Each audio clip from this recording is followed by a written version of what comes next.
Bonjour et bienvenue dans cette nouvelle vidéo. Je suis Sam de Phone Android et aujourd'hui, je vous retrouve pour un rendez-vous exceptionnel. Oh oui, nous avons une vidéo où nous allons débattre, où nous allons confronter deux produits et ça va saigner sec parce qu'il va y avoir beaucoup de mauvaise foi. Oh yeah! Ces deux produits, vous les avez déjà vus en description. Il y a d'abord la ROG Ally, dont les couleurs seront défendues par l'ami Pierre. Salut Pierre. Sam. Et voilà, la ROG Ally, elle est là, la team rouge, on est là pour défendre les couleurs d'Asus et de la ROG Ally, qui est pour moi une console supérieure au Steam Deck. Super. Attention, ça va saigner. Bien sûr, en face, il va y avoir le Steam Deck. Le Steam Deck qui sera défendu par un invité surprise. Oh oui, et un bel invité en plus.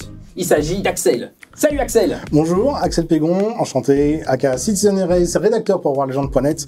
J'ai aidé actuellement mon Steam Deck personnel pour prouver que la ROG Ally n'est qu'une pâle copie d'un concept qui a été abordé par Valve et qui a été bien réfléchi en amont. On va y venir au débat. Vous voyez, il y a déjà de la mauvaise foi, c'est formidable.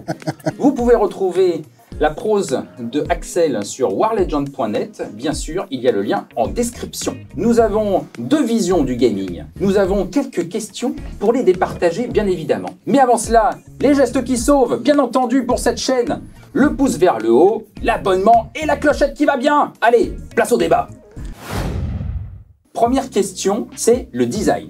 Est-ce que l'ergonomie des consoles, elle est bonne? Est-ce que c'est bien pour jouer? Je vais me tourner vers Pierre qui aura 1 minute chrono pour me convaincre que sa console, elle est la meilleure. En 1 minute, je peux vous dire que la ROG Ally, elle est bien supérieure au Steam Deck en termes de confort et de prise en main. On a vraiment une prise en main qui est impeccable, qui est confortable, on peut jouer des heures sans avoir des fourmis dans les mains et j'ai pas cette sensation sur le Steam Deck, je le trouve pas très réussi à ce niveau là. En plus, la ROG Ally est beaucoup moins lourde, elle fait 608 grammes, c'est presque 100 grammes de moins que le Steam Deck, donc on n'a pas cette sensation d'avoir une brique entre les mains. On retrouve le format des boutons Xbox, c'est-à-dire on a toujours ces boutons X, Y, AB en façade avec les gâchettes et ces sticks asymétriques que j'aime beaucoup personnellement et on n'a pas ces deux horribles pavés tactiles en façade qui, j'aime pas trop.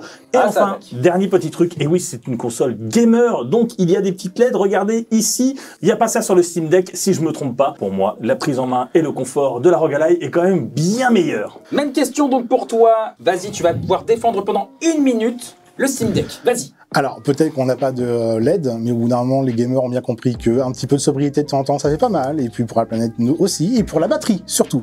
Mais ça, on y reviendra plus tard. Le design de le Steam Deck, en fait, finalement, ressemble pas mal au celui du ROG Ally, parce que c'est un format qui fonctionne bien, et que c'est Valve qui l'a mis au point pour celui-là. Ok, 100 grammes de différence. Les boutons sont les mêmes, hein. Il y a le format Xbox, les deux sticks, mais bon, pas d'asymétrie. Mais comme les joysticks sont bien relevés, elle est très confortable. La ROG Ally, justement, la prise en main, les bords sont très anguleux, c'est pas pour toutes les mains, alors que là il y a un petit peu d'espace, mais calé dans son lit, entre deux coudes, aucun problème, vous serez à l'aise pour jouer où que vous soyez, dans l'avion, dans le train. Et justement, les pavés tactiles, ils ne gênent pas dans le gameplay, mais surtout ils gênent dans certains jeux où vous en aurez potentiellement besoin pour utiliser par exemple une souris, ou là où il est totalement possible de penser à jouer à un jeu de stratégie au Steam Deck grâce aux pavés tactiles, très pratique aussi pour le clavier virtuel, et justement pour tout ce qui a besoin d'aller dans les menus ou même les sous-couches logicielles.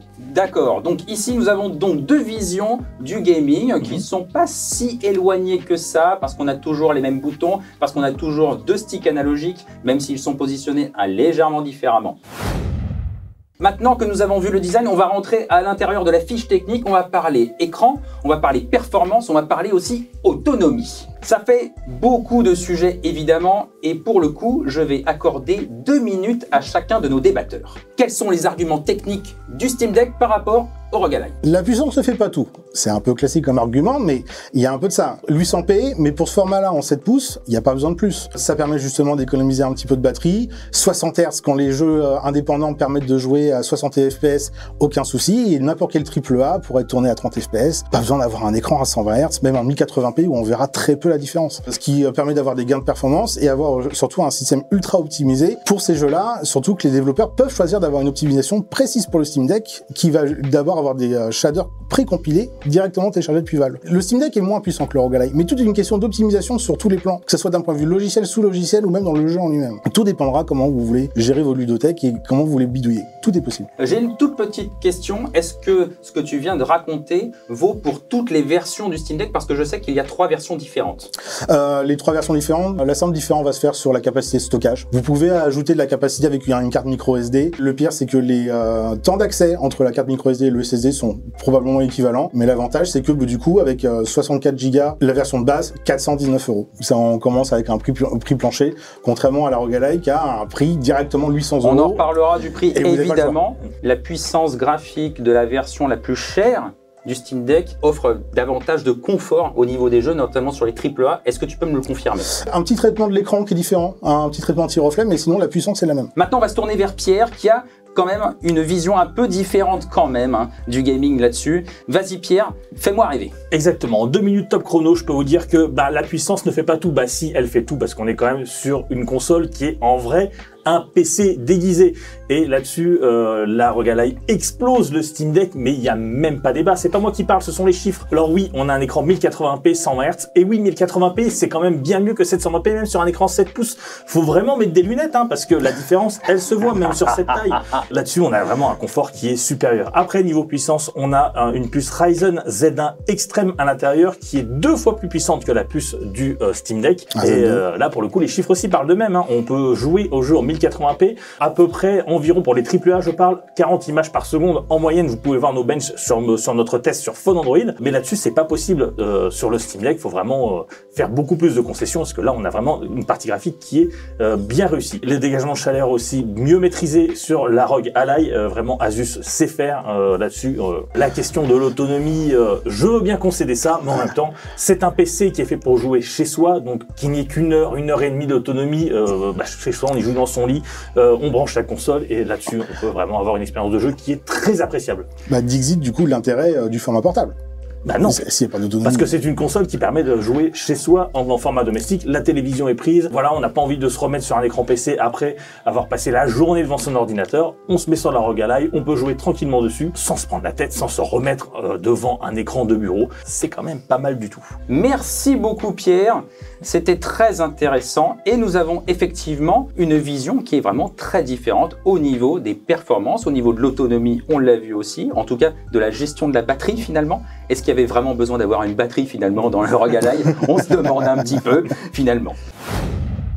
Mais évidemment, ce n'est pas assez pour moi me faire choisir. J'ai besoin encore d'avoir d'autres arguments. Et on va parler de l'aspect logiciel, on va parler de l'environnement, on va parler de la ludothèque. Et je reviens vers toi Axel, bien entendu. Tu es notre invité, on va te donner la parole en premier. Tu as 1 minute pour me dire pourquoi le Steam Deck c'est mieux au niveau logiciel.